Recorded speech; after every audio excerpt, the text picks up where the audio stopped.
So we were discussing about the common types of business writing. Let's discuss in detail. So the common types of business writings are emails, which includes clear subject lines, concise and purposeful content, and professional closing. So these are the common types. The number one was email, where I already told you that the subject line should be clear, whether we are informing, persuading, requesting, or confirming, right? So there should be a clear subject line, concise and purposeful content, and professional closing, right? The next is memos. Memos includes formal tone, direct and informative, clear headings and bullet points, right? Let's see the next type of business writing. Next are reports. When we talk about reports, it must include the structure format, the organization of that particular report, or the structure of that particular reports must include the introduction part, the methodology, the findings and conclusions, right? So when we talk about introduction, your reports will tell, like you are submitting your business reports, right? So your reports must tell what things is included. Your report is what all about in the introduction part.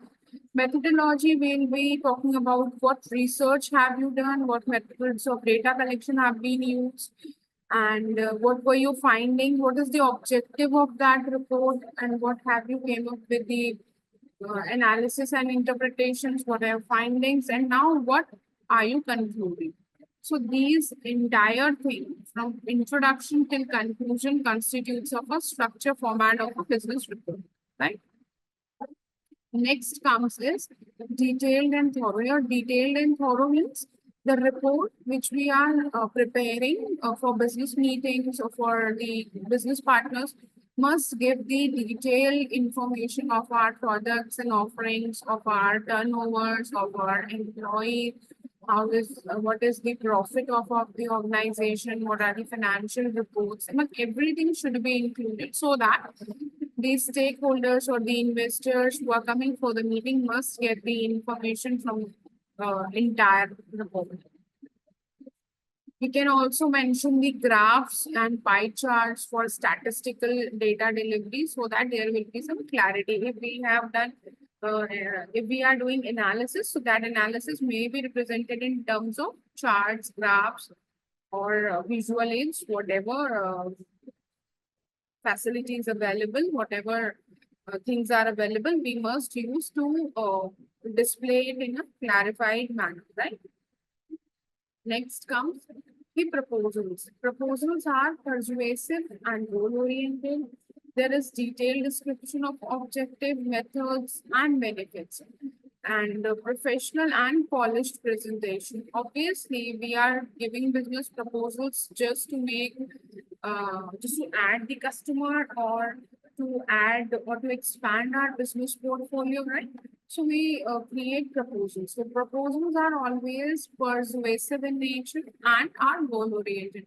The basic goal of proposals is to attract the client, to convert the deal, right, into the business relationships, and in terms of customer, if we are talking, so to convert the potential customer into our customer, or to convert the prospect into the potential customer, so and to convert our customer into a loyal customer. So these are different types of persuasive examples we can use.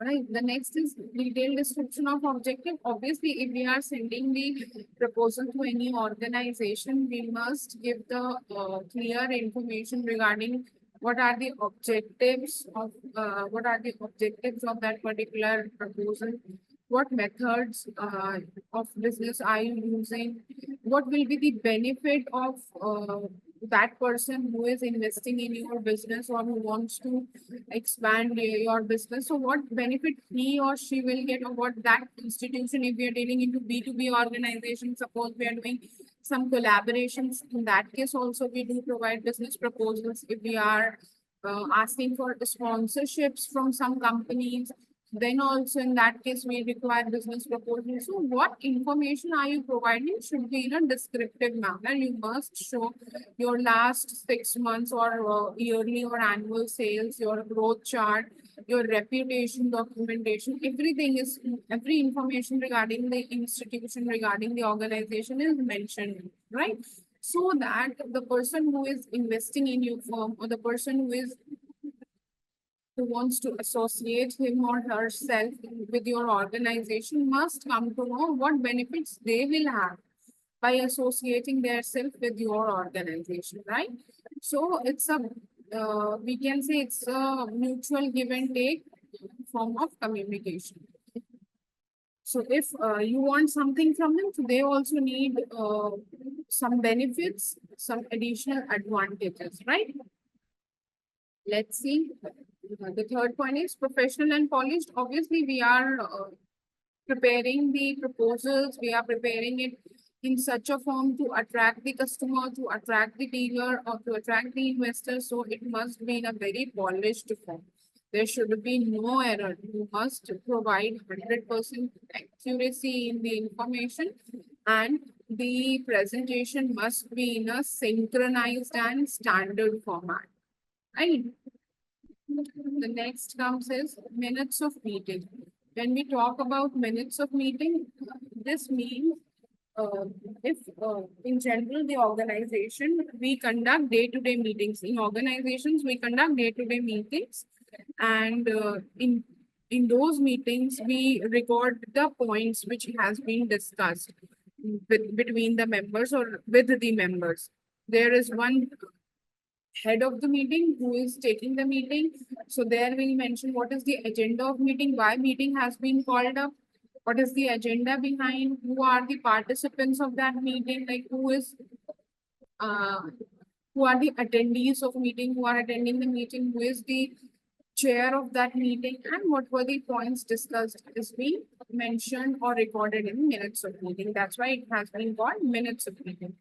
The points which have been discussed are recorded, and who were the members also recorded, like who have attended that particular meeting, on what date that meeting has taken place, when will be the next meeting take place regarding the same. Suppose if task allotment is done on a in a meeting, right? So what will be the deadline?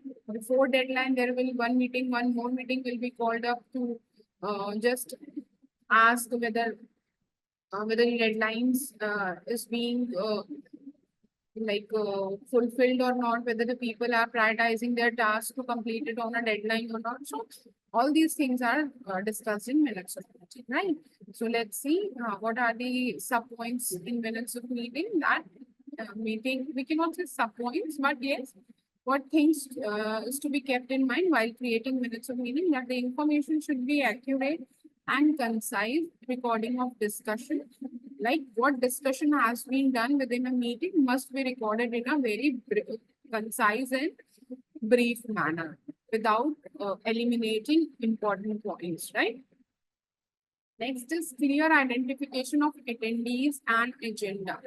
Clear identification of attendees and agenda items, like who were the attendees, like from all departments, whether people were present in the meeting or not, or somebody was not there, and what was the agenda of the meeting. As I already mentioned, what points will be going to discuss, why meeting has been called up, what was the purpose of meeting, everything is mentioned in that agenda point, right?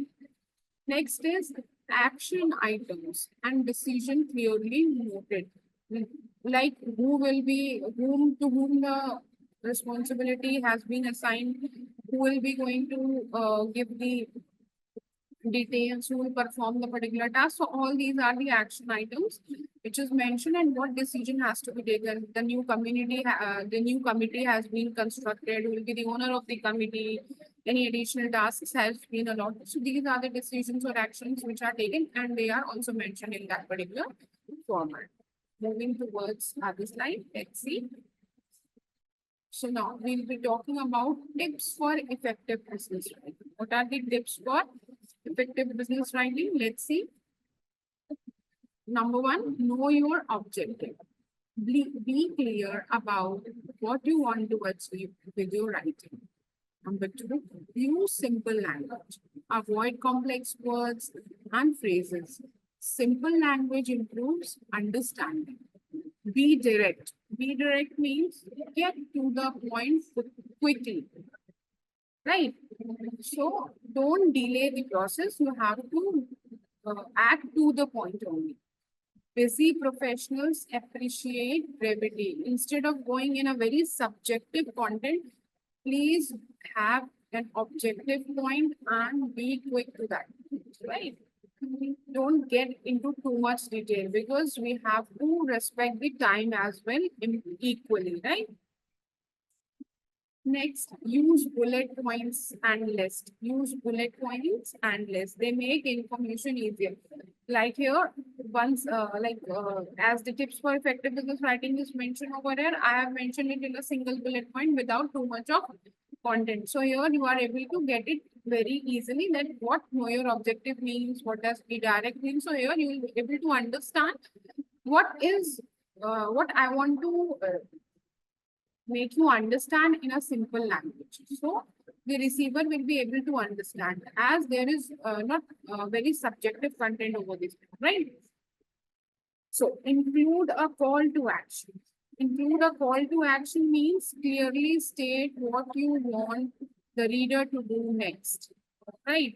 Suppose if you are writing a mail and you forgot to, you are addressing some issue, but you forgot to mention kindly close the matter as soon as possible, or you forgot to write down kindly take action ASAP.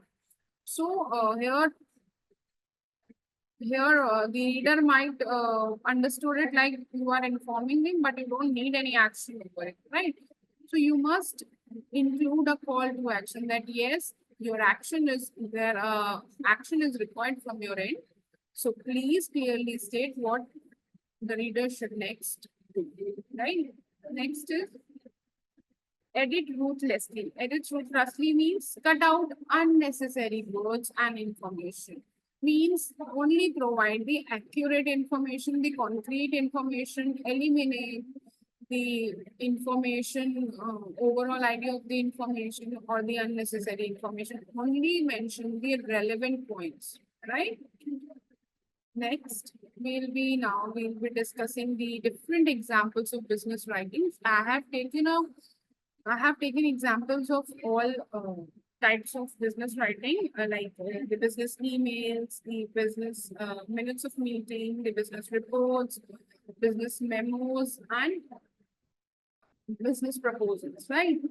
And I think the business report is also mentioned over there. So we'll be just looking like what content is being added, and in the further lectures, in the next upcoming lectures, we will discuss the format also and their effective writing tips also, right?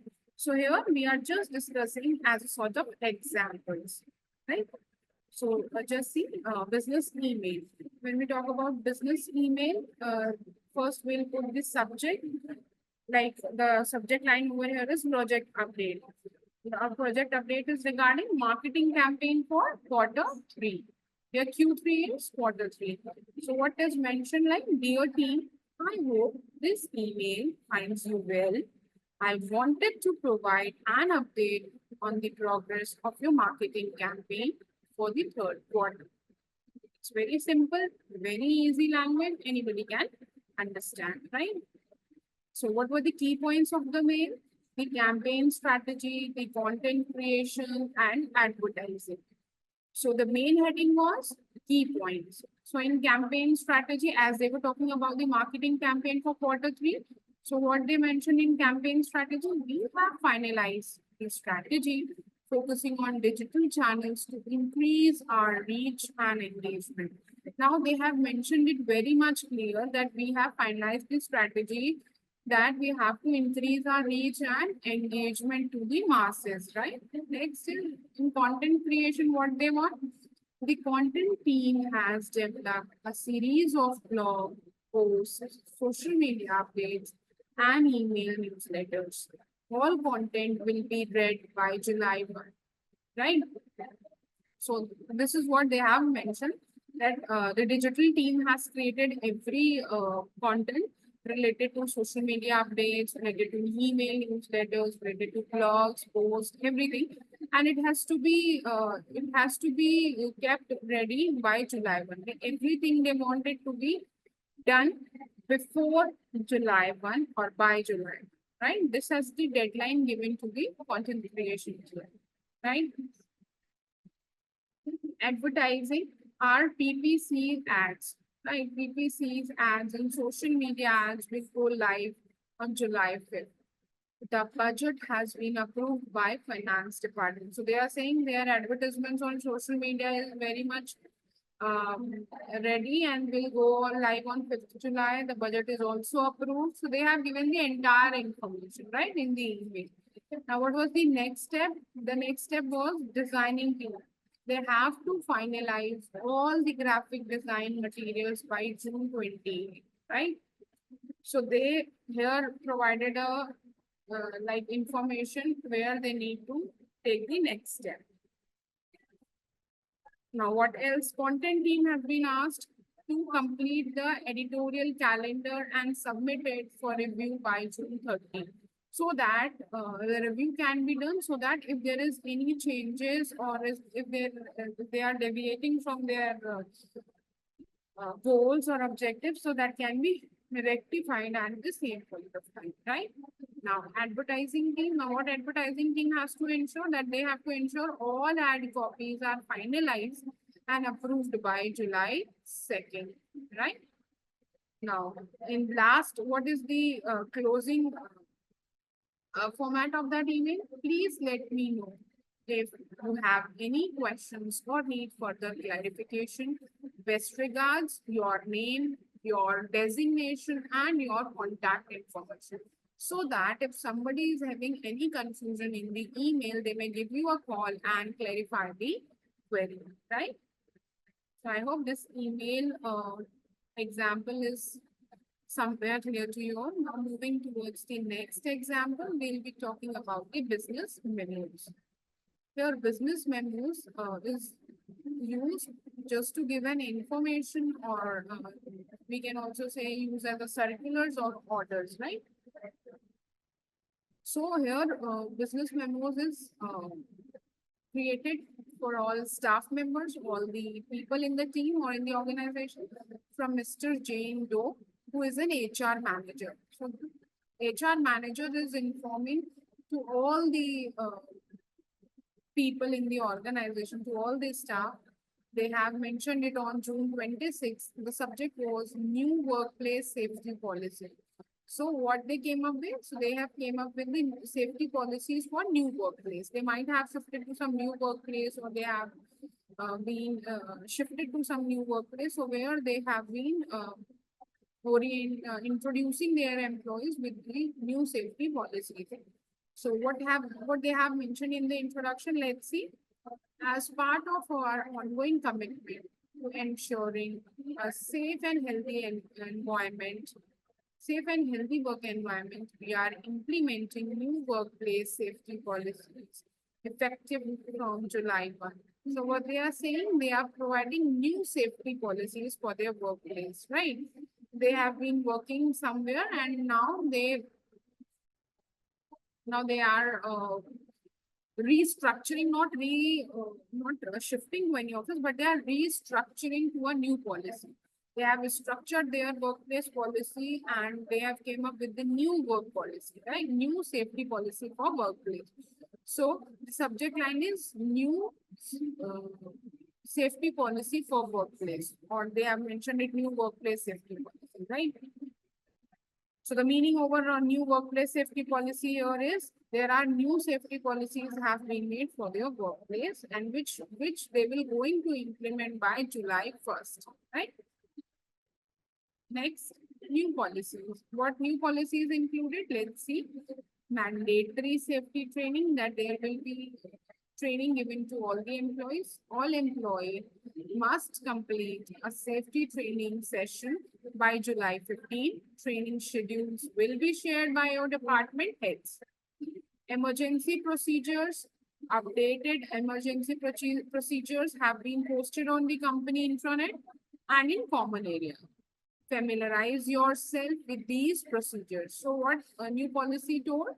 That it is mandatory for all the employees to take training by July 15, right? So the deadline was mentioned that by July 15, every employee of the organization have to complete the training at all departments.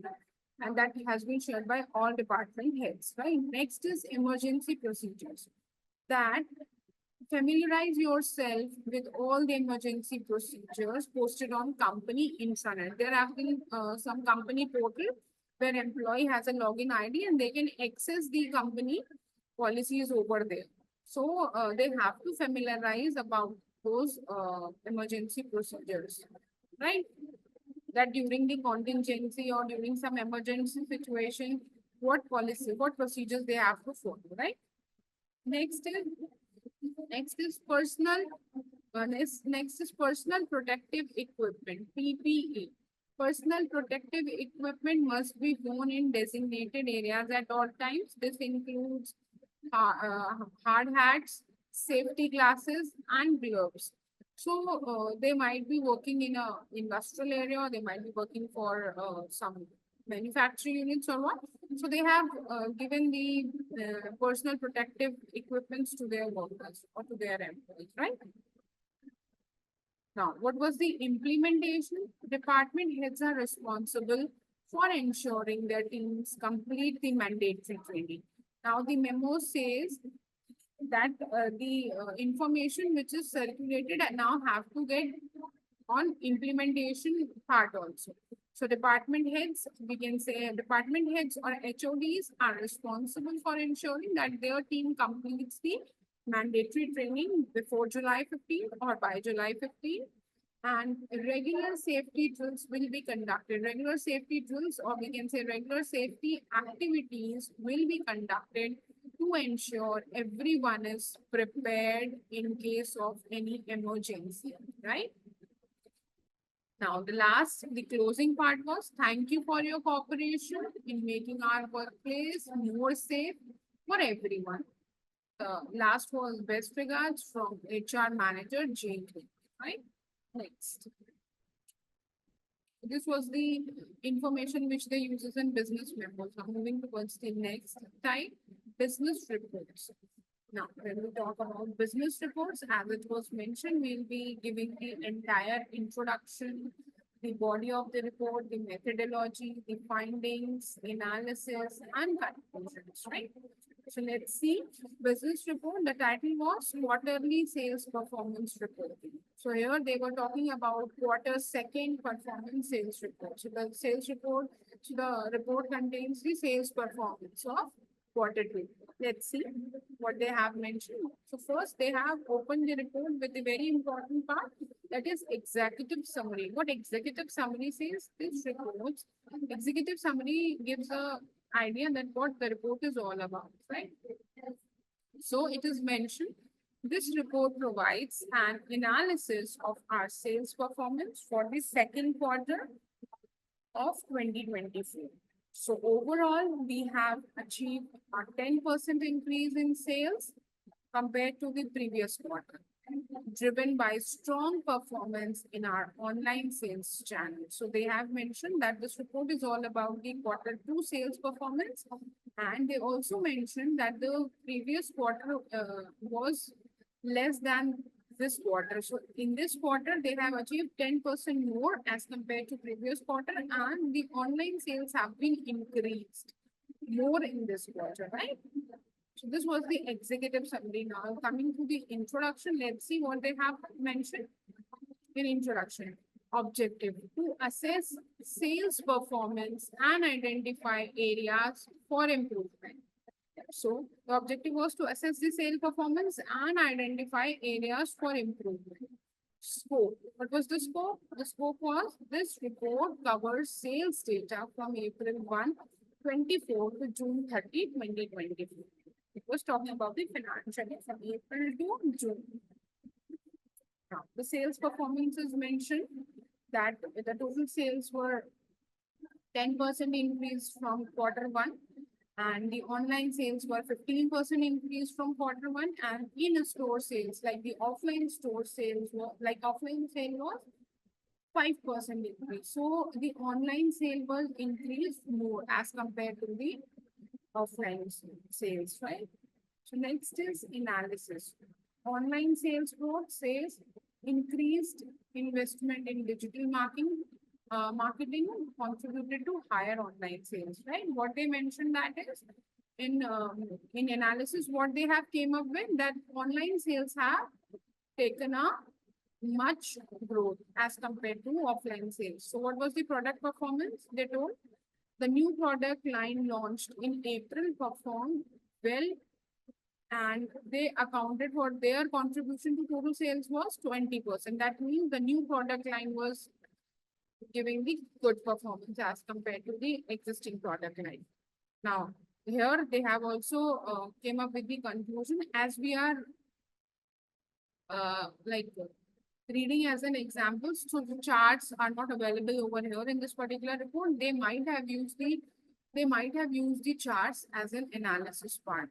So in conclusion, they have mentioned the second quarter of 24 was successful with significant growth in both online and in-store sales. So continued focus on digital marketing and new product development is recommended to sustain this growth. So they have mentioned the conclusion regarding the growth and the further sales, right? Moving towards the next slide, we will see what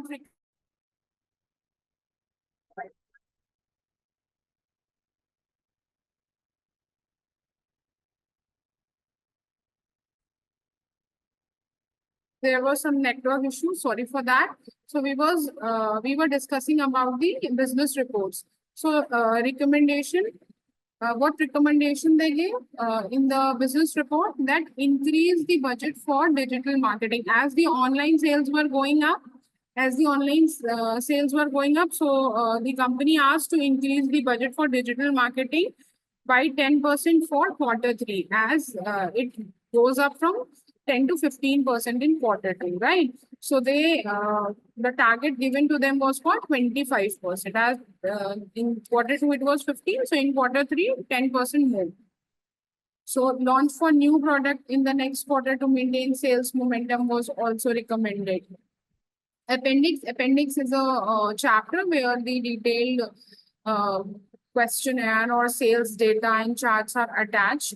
Customer feedbacks and satisfaction survey results are also attached, right?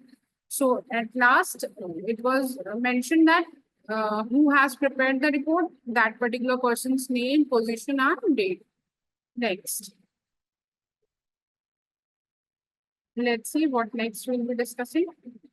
Now we'll be discussing about business proposals. So the title, what business proposal is all about will mention over here. In title, it is mentioned proposal for new customer relationship management. The proposal was for new customer relationship management system. So CRM system they were asking for. So what is mentioned in the executive summary? Let's go through it. This proposal outlines the need for a new CRM system to improve our sales processes and customer service. The proposed system will enhance customer interaction, streamline workflows, and provide valuable data insights. Now, in introduction part, it is mentioned there were objectives and current challenges. Let's see what objective they have asked. As they were asking for a new CRM system, so they asked to implement a new CRM system. We need to improve customer satisfaction. They wanted to implement a new CRM system that supports their business growth. Next is what were the current challenges? Their existing CRM system is outdated and lacks integration capabilities. So for that, to overcome those inefficiencies, they required the new CRM system, right? Let's see, what was the proposed solution provided to them? CRM systems. We recommend implementing CRM system, that system name, whatever they require, which offers advanced features such as automation, data analytics, and integration with existing tools. What existing tools? Which is required for updated data analytics, right? What was their implementation plan? In phase one, they need assessment and selection. In phase two, they want system configuration and training, and that phase was being planned from July to August. Phase one was planned. Phase two was planned between September and October, and phase three was planned between November and December. So phase one was to need assessment and selection. The phase two was system configuration and training. Phase three was full deployment and evaluation, right? Now, benefits: improved customer service through better tracking and management of customer interaction. So what benefits they'll be getting? They'll be getting improved customer service, and as the system will be more efficient and more automation and integration, with more automation and integration tools, it will perform more better tracking of the customer. It will help in enhance data analytics and also increase the efficiency and productivity through automation, right? They have mentioned the budget. What was the total cost? What is the license cost? $50,000, $30,000 was software license. Implementation and training cost were $15,000. So they have given each and every information. We cannot say any information is missing over there, right? So we have to prepare such documents accordingly. What is our subject line? So the conclusion is that we are implementing new CRM systems, and so we recommend moving forward with the proposed solution to achieve the benefits. So the person who have prepared this, their name, their position, and date, right? Minutes of meeting. It will have the format like meeting title. What was the meeting all about? Who, on what date it has been conducted? Time, location. Who were the attendees? Who were the persons who have attended according to their designation? Their designation will also be mentioned. The agenda, like the agenda here is review of Q2 sales performance, discussion of new strategies, and planning for next sales targets. So these were the minutes of meeting we have taken as an example here, right? So they have mentioned accordingly. Review, they have here given the review. Who were the key contributors to the growth? What was the discussion areas for improvement? Discussion of new marketing strategy they came up with, like what ideas they have discussed, what decisions they need to implement, right? Next is planning for Q3 sales. They have set the new sales target. What strategies have they have also discussed the strategies to achieve the targets. What action is required from their end? Like they need the sales training program, they want customer follow-up action, whatever they need was discussed in the meeting. So when will be the next meeting going to conduct for the same to track the status of same agenda is also mentioned, right? When the meeting started, who prepared the minutes of meeting. So these example illustrates the various styles used in business writing to convey information effectively and professionally. So in conclusion, I would like to mention effective business writing is a valuable skill that enhances communication, builds professional relationships, and facilitates successful business operations. By mastering these fundamentals, you can ensure your business communications are clear, impactful, and professional. So we'll discuss till here only. We'll meet in the next session. Thank you, everyone.